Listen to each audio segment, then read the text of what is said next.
আমরা চাই গণপরিষদ নির্বাচন।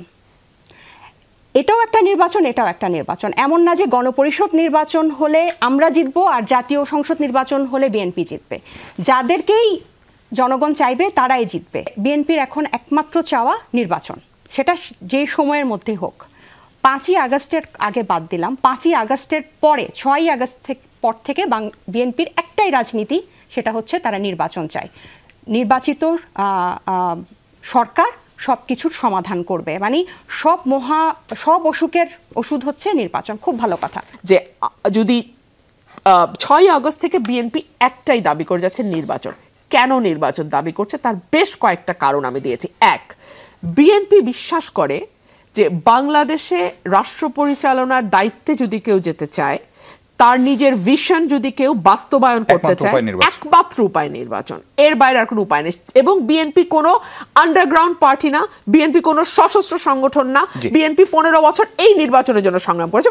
তাজনুবা, রুমিন আপার এখানে সুস্পষ্ট দুটো অভিযোগ যে আপনারা রাজার দল বা কিংস পার্টি কিনা, এবং তার তিনি 2-3টি উদাহরণ দিয়েছেন। সম্ভবত এরকম আরও অনেক উদাহরণের কথা আপনাদেরকে শুনতে হয়।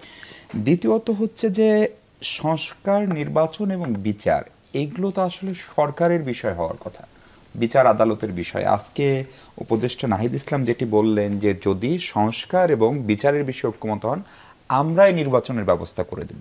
নির্বাচনের ব্যবস্থা করার মানে নাহিদ ইসলাম বা জাতীয় নাগরিক পার্টি তারা কারা? নাকি গণ অভ্যুত্থানে আপনার নেতৃত্ব দিয়েছেন বলে যা হবে সবকিছুর নেতৃত্ব আপনাদেরকে দিতে হবে? ধন্যবাদ মিশু ভাই আপনাকে, আমার সহ আলোচক এবং দর্শক যারা শুনছেন সবাইকে ধন্যবাদ। আপনার দ্বিতীয় প্রশ্নটার উত্তর দিয়ে আমি শুরু করতে চাই, কারণ প্রথম রাজার দলের উত্তর অনেকবার দিয়েছি, এটা আগে দিতে চাই। একটা গণ অভ্যুত্থানের পরে আমরা এখন একটা ফেজ পার করছি, একটা অন্তর্বর্তী সরকার। একটা গণ অভ্যুত্থানের পরে যে গণ অভ্যুত্থানে প্রায় 2000 জন মানুষ শহীদ হয়েছেন এবং অসংখ্য মানুষ পঙ্গু এবং দৃষ্টিশক্তি হারিয়েছেন, এরকম একটা, এবং সেই গণ অভ্যুত্থানটা 15 বছরের একজন স্বৈরশাসককে ফেলে দিয়ে তারপর হয়েছে। একটা ধ্বংসস্তূপের উপরে দাঁড়িয়ে এবং শহীদ আহতদের উপর দাঁড়িয়ে, যারা অনেকে এখনো হাসপাতালে আছে, ওরকম একটা অবস্থায়, একটা অভূতপূর্ব বাংলাদেশের প্রেক্ষাপটে, একটা ইতিহাসে একটা অভূতপূর্ব সময়ে এই গণ অভ্যুত্থানের পরে এই সরকার গঠিত হয়েছে। এখন এর পরের আমরা বাংলাদেশের দিকে আগাবো। এর পরের বাংলাদেশকে কিন্তু এই তরুণ সমাজ নতুনভাবে দেখতে চায়, খুব পরিষ্কার কথা। তা নতুনভাবে দেখতে চাই, আমরা মনে করি আমাদের বোঝার বৈশিষ্ট্যগুলো, হ্যাঁ আমি একটু শেষ করি। নতুনভাবে দেখতে চাই এবং আমাদের বোঝাপড়ায় বলে যে মুক্তিযুদ্ধের পর একটা স্বাধীন ভূখণ্ডে যে বাংলাদেশের মানুষের যে গণতান্ত্রিক মুক্তি, সেটা ব্যর্থ হয়েছে। আমরা সুযোগ পেয়েও সেটা হারিয়েছি, এবং এই দফা আমরা ইতিহাস থেকে শিক্ষা নিয়ে আমরা বলছি এটা আমরা আর হতে দিব না। এবং এছাড়া এর মাঝে আরও অনেক পরিক্রমা আছে, আমাদেরকে আশঙ্কা আমাদের মধ্যে তৈরি করার জন্য ব্যর্থ হবে। এই অবস্থায় আমরা বলছি যে আমরা খুব সুন্দরভাবে, সুস্পষ্টভাবে, যেভাবে গণ অভ্যুত্থানে সব ধরনের ফ্যাসিবাদ বিরোধী শক্তি অংশ নিয়েছিল, সবাইকে নিয়ে আমরা নতুন বাংলাদেশে যাব। এখন এই নির্বাচন, নিজে বললেন যে বিএনপির এখন একমাত্র চাওয়া নির্বাচন, সেটা যে সময়ের মধ্যে হোক। 5ই আগস্টের আগে বাদ দিলাম, 5ই আগস্টের পরে 6ই আগস্ট পর থেকে বিএনপির একটাই রাজনীতি, সেটা হচ্ছে তারা নির্বাচন চায়। নির্বাচিত সরকার সব কিছুর সমাধান করবে, মানে সব অসুখের ওষুধ হচ্ছে নির্বাচন। খুব ভালো কথা। এখন তারা নির্বাচনটা চাচ্ছে সংসদ নির্বাচন, আমরা বলছি আমরা গণপরিষদ নির্বাচন চাচ্ছি, কারণ আমরা একটা নতুন বাংলাদেশের পথে যাচ্ছি, একটা গণতান্ত্রিক পথে যাচ্ছি, একটা ঐতিহাসিক মুহূর্ত। আমরা চাই গণপরিষদ নির্বাচন। এটাও একটা নির্বাচন, এটাও একটা নির্বাচন। এমন না যে গণপরিষদ নির্বাচন হলে আমরা জিতবো আর জাতীয় সংসদ নির্বাচন হলে বিএনপি জিতবে। যাদেরকেই জনগণ চাইবে তারাই জিতবে। আমরা চাই, পার্থক্যটা কি হবে? আমরা চাই নির্বাচিত গণপরিষদ একটা সংবিধান প্রণয়ন করবে অথবা সংস্কার করবে, তার আন্ডারে একটা সংসদ নির্বাচন হবে। এখন ওনারা বলছেন, বিএনপি বলছেন যে এটা হচ্ছে ষড়যন্ত্র, এটা আমাদেরকে নির্বাচন পেছানোর জন্য আমরা টালবাহানা করছি। আমরা বলতে চাচ্ছি যে এত বড় একটা ফ্যাসিস্ট দল আওয়ামী লীগ, এই জুলাই হত্যাকাণ্ড এবং পূর্ববর্তী পিলখানা, শাপলা, গুম, খুন, ক্রসফায়ার, অর্থ পাচার, 3টা অবৈধ নির্বাচন, এরকম একটা ফ্যাসিস্ট দল, তাদের একটা বিচার, দৃশ্যমান বিচার ছাড়া এবং সংস্কার ছাড়া আমরা নির্বাচনে যেতে চাই না। কিন্তু নির্বাচনকে আমরা অস্বীকার করছি না, আপনাদের সময়কালকেও আমরা অস্বীকার করছি না। আমি একটু যুক্ত করতে চাই, আজকে জাতীয় ঐক্য কমিশনের কিন্তু ঐক্যমত্য কমিশনের সহসভাপতি প্রফেসর আলী রিয়াজ কিন্তু উনি বলেছেন যে যেই সুপারিশগুলো আসবে, আমি এটা পুরাটা বলছি না, যে সুপারিশগুলো আসবে সেটা 6টার বিকল্প পথ কিন্তু উনি বলেছেন, যার মধ্যে শুধু 6টার মধ্যে 5টাই কিন্তু গণভোট বা গণপরিষদের মাধ্যমে এবং গণপরিষদ এবং আইনসভার মধ্যে। আমরা কিন্তু এখন অধ্যাদেশের কথা উনি বলেছেন নির্বাচনের আগে হচ্ছে গণভোট, নির্বাচনের সময় গণভোট, গণপরিষদের মাধ্যমে এবং গণপরিষদ ও আইনসভার মাধ্যমে। এখন আমরা কিন্তু নির্বাচন, এই যে আপনি যে বললেন নাহিদ ইসলাম যে কথাটা বলেছে, উনি সহযোগিতা চেয়েছে যে আপনারা নির্বাচনের জন্য এরকম মুখিয়ে আছেন, ঠিক একইভাবে আমরা সংস্কার এবং দৃশ্যমান বিচারের জন্য আমরা এভাবে মুখিয়ে আছি। আপনারা আমাদেরকে এটাতে সাহায্য করেন, আমরা আপনাদেরকে বিচার, নির্বাচন সময় মতো, আপনাদের সময় মতো হওয়ার জন্য আমরা সাহায্য করব।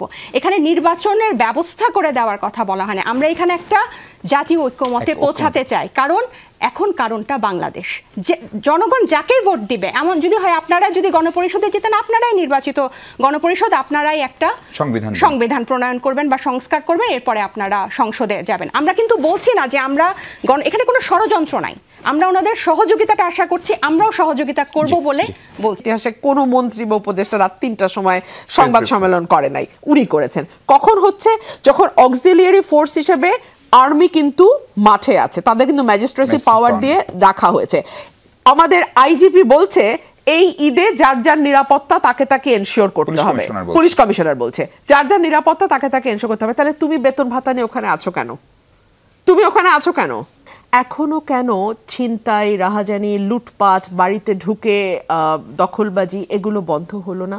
আমি যদি প্রশ্ন করি, এই রাষ্ট্রে 8 বছরের একটি মেয়ে ধর্ষণের শিকার হয়ে মারা গেছে, তার একদিন পার না হতে দেখলাম 7 বছরের একটি মেয়েকে ভয় দেখিয়ে একজন বৃদ্ধ মানুষ 3বার ধর্ষণ করেছে।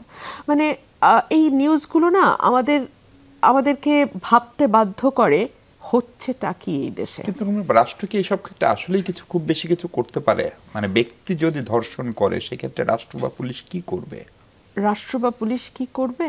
রাষ্ট্র বা পুলিশ সেই বিচারটা এনশিওর করবে, দৃষ্টান্তমূলক, অ্যাবসলিউটলি, এবং সেইভাবে অপরাধীদের পাকড়াও করবে যেই মুহূর্তে অপরাধ সংঘটিত হয়, সো দ্যাট সেকেন্ড অপরাধটা আর না ঘটে। কিন্তু আমরা না এই জায়গাগুলোতে দেখছি। এবং ফর এক্সাম্পল দেখেন, এই যে ঢাকা শহরের কয়েকটা এলাকা, মোহাম্মদপুর, মিরপুর, উত্তরা, এই জোনগুলা মানুষ আগারগা, একটু নির্জন থাকে, অপরাধপ্রবণ, এবং মানুষ অ্যাভয়েড করা শুরু করেছে এখন। কেন এরকম হবে? কিছুদিন আগে একজন সাবেক সংসদ সদস্যের সাবেক স্ত্রী, যাকে তিনি 25 বছর আগে ডিভোর্স দিয়েছেন, সেই ভদ্রমহিলার বাসা এভাবে ভ্যান্ডালাইজ করে কি করে? একগুচ্ছ লোক গিয়ে। কিংবা ধরুন তার কয়েকদিন যেতে না যেতেই টাঙ্গাইলে আরেকজন সাবেক এমপির বাড়ি পাগল দিয়ে ভরে ফেলে কি করে একজন নারী।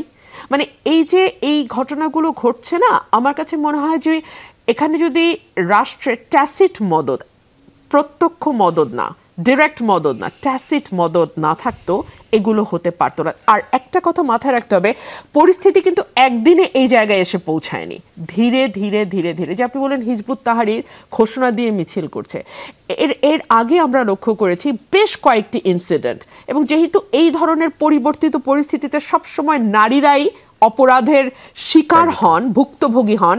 আমরা দেখলাম সিগারেট খাওয়ার ইনসিডেন্ট, সেটা নিয়ে একজন নারীকে লাঞ্ছিত করা এবং 2জন নারীকে লাঞ্ছিত করা, এবং তারপরে অদ্ভুতভাবে আমাদের স্বরাষ্ট্র উপদেষ্টা এসে কি জানি বললেন হাসি হাসি মুখে। হ্যাঁ, উনি যা বললেন সেটা উনি নিজেও জানেন যে উনি আসলে অপরাধকে এক অর্থে প্রশ্রয় দিয়ে গেলেন, কারণ উনি খুব ভালো করে জানেন ওই জায়গায় যদি 10টা ছেলে দাঁড়িয়েও সিগারেট খেত, এই ঘটনাটি ঘটতো না। উনি সব জেনে শুনে বিষয়টিকে ধামাচাপা দেওয়ার চেষ্টা করে, এবং যেটা কি হবে জানেন, পাড়ার আরো 100টা বখাটেকে উৎসাহিত করবে এই ধরনের কাজ করতে। তারপরে ধরুন কিছুদিন আগেই আমরা দেখলাম একটা পর একটা মাজার ভাঙা হচ্ছে। গত 3 মাস আগে এই সংখ্যা 80 ছাড়িয়েছিল। আমি ডয়েচে ভেলের রিপোর্ট দেখলাম, এটা অলরেডি 100-র উপরে চলে গেছে। একটা ঘটনা আপনি দেখান তো দৃষ্টান্তমূলক শাস্তি দেয়া হয়েছে। এই যে এই একটা অবস্থা তৈরি হলো, যে ঘরের মধ্যে একটি 8 বছরের শিশু ধর্ষিত হলো, তার কারণ হচ্ছে ব্যাক অফ দ্য মাইন্ড আমাদের অপরাধীদের মনে আছে যে পুলিশ তত কার্যকর নাই, করেও হয়তো বা পার পেয়ে যাওয়া যেতে পারে। আমরা একটা ভুক্তভোগী, সে কোথায় গিয়ে এখন বিচার দিবে? থানায় গেলে থানা হয়তো মামলা নাও নিতে পারে, কারণ আরো 10টা ইনসিডেন্ট এরকম সে হতে দেখেছে, মানে শুধু ধর্ষণেরই না, অন্য অপরাধগুলো যেটা ক্রমাগত হচ্ছে, প্রতিদিন ঘটছে।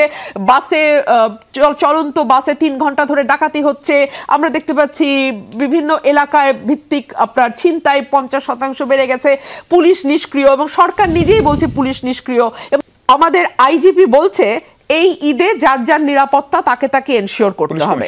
পুলিশ কমিশনার বলছে যার যার নিরাপত্তা তাকে তাকে এনশিওর করতে হবে। তাহলে তুমি বেতন ভাতা নিয়ে ওখানে আছো কেন? তুমি ওখানে আছো কেন? তো আপা এগুলো সব ঠিক হয়ে যাবে মানে নির্বাচন হলে? নির্বাচন হলে না একটা চেইন অফ কমান্ড আসবে। দেখুন, আমার বোন অনেকগুলো কথা বলেছে, আমাকে একটু উত্তর দিতেই হবে। হ্যাঁ, আপনি 52 সালের ভাষা আন্দোলনের ছবি বের করেন, নারীদের পাবেন। আমার নিজের ফুপু সেই মিছিলে ছিল, আমার আপন ছোট ফুপু। সো নারীরা ছিল সামনে, পেছনে স্টুডেন্টরা। একবারও কি স্টুডেন্টরা ক্ষমতা দাবি করেছে বা ক্ষমতায় যাওয়ার ইচ্ছা পোষণ করেছে বা ওখান থেকে একটা দল গঠন করেছে? করে নাই। 24-এ এসে করেছে, কোনো অসুবিধা নাই। করতে চেয়েছে, করেছে। আমার বোন বলছেন যে যদি 6 আগস্ট থেকে বিএনপি একটাই দাবি করে যাচ্ছে, নির্বাচন।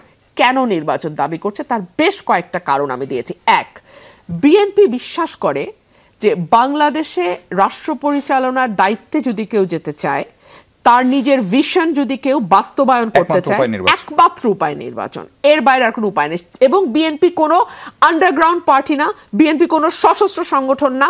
বিএনপি 15 বছর এই নির্বাচনের জন্য সংগ্রাম করেছে, এবং একটা গণতান্ত্রিক রাজনৈতিক দল নির্বাচন চাবে, এটাই স্বাভাবিক। সেই কারণে বিএনপি 6 আগস্ট থেকে নির্বাচন চেয়েছে।